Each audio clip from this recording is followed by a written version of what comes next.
So Alyssa Mercante is it was the editor for Kotaku, and a lot of people have talked about her in the past 6 months to a year.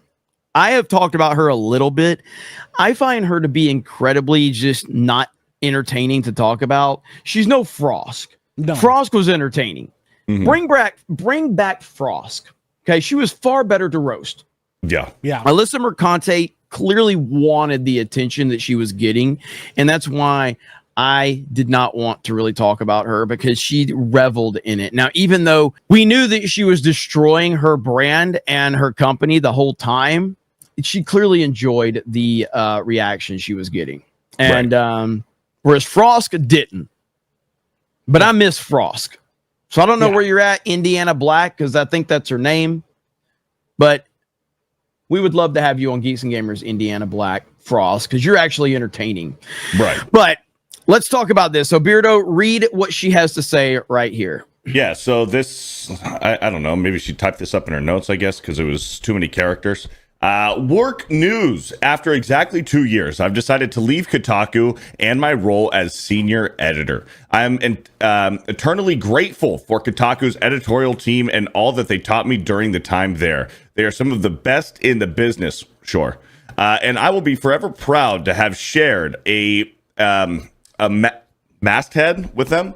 They continuously fight to maintain the editorial pillars that make Kotaku great and to hold on to their journalistic integrity in the face of increasing pressure to compromise that. It's been a long few months during which I've learned a lot about myself and my value as both a woman as a writer. Of course, you had to throw that woman card in there. This is the right decision for me. I have some things coming down the pike, so keep your eyes peeled. And this is the great thing about this. I can see her Twitter account because I'm not blocked. Let's go, Elon. I didn't realize this. So, yes. So, yeah, this is beautiful. So I can see her Twitter account right here. It does say that she has me blocked, but I can still see it. Oh, my goodness. This is so good for content. Elon making Twitter great again. Personally, I don't care. Like, I've not blocked not a single person on social media. So it affects me none.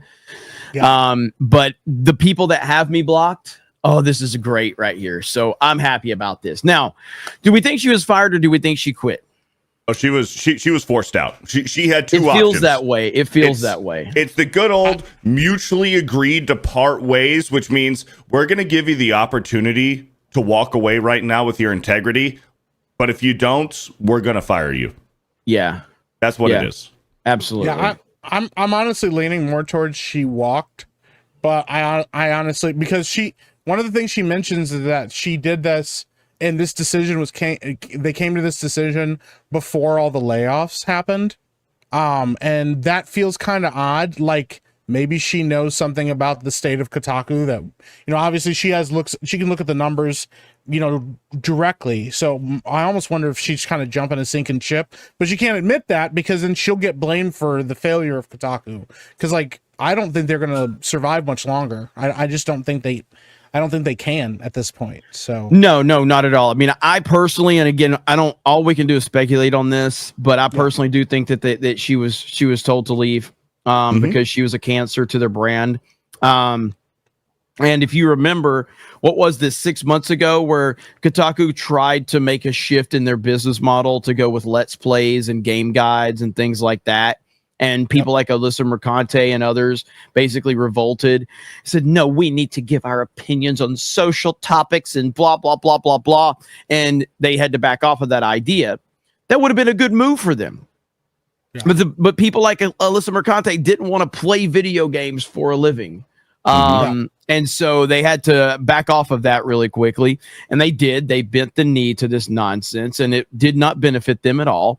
And ultimately, we're at a point in time where if you are a gaming website, you have to realize that the country has moved away from you if you are talking about social justice propaganda and you have people like her working for your company. Yep. She represents the entire narrative of the company, and they're finally trying to move away from that, but I think it's too late for them, in my opinion. Yeah. Bruh, I left. Can any of these grifters read? If you got to go in and tweet, and just to make sure that people know that you left and you didn't get fired, you might have gotten fired. You might have gotten fired. The best part too is in that thread, they argue with her. I wouldn't keep scrolling down, but she keeps arguing. Somebody's like, time to get back to OnlyFans or something. Because you post a picture of her ass on there. I'm like, what are you doing? You know what? And if this was decided on before the layoffs, if you look at when she started doing Twitch, very similar timing, almost like she knew she had to hedge her bets a little bit and try to find another source of income. But she's been on Twitch for a little bit. She only has 1.3 thousand followers. Yeah, it's almost like she's not that popular and people don't want to listen to what she has to say. Yeah, that's pretty much it. I mean, she's got 17,000 followers. She was the face of Kotaku, and she's been talked about for over a year on YouTube, and no one cares about her. No one cares. So bring back Frost. Make social justice warriors great again. I always felt Alyssa Mercante was boring and not worth talking about, but now that she's gone, I guess, and been fired or whatever, I think that's a newsworthy story. But she's an absolute clown, and she never blocked Beardo officially, so that's pretty funny. Yeah, she never blocked Beardo. Beardo couldn't get it going. Yeah, he couldn't get it going. So, but yeah, the stuff she did to smash JT was like disgusting, man. I mean, she went after like his family and stuff, and just a horrible person, terrible person. So, what does this mean for Kotaku moving forward? Nothing. They still suck. They're always going to suck, and they're not gonna turn things around. It's too late for them. So I think I give them like a year before they shut down or rebrand or something like that. Kotaku's dead, and you deserve it. You fucking deserve it. All you fucking leftist losers over there deserve it. So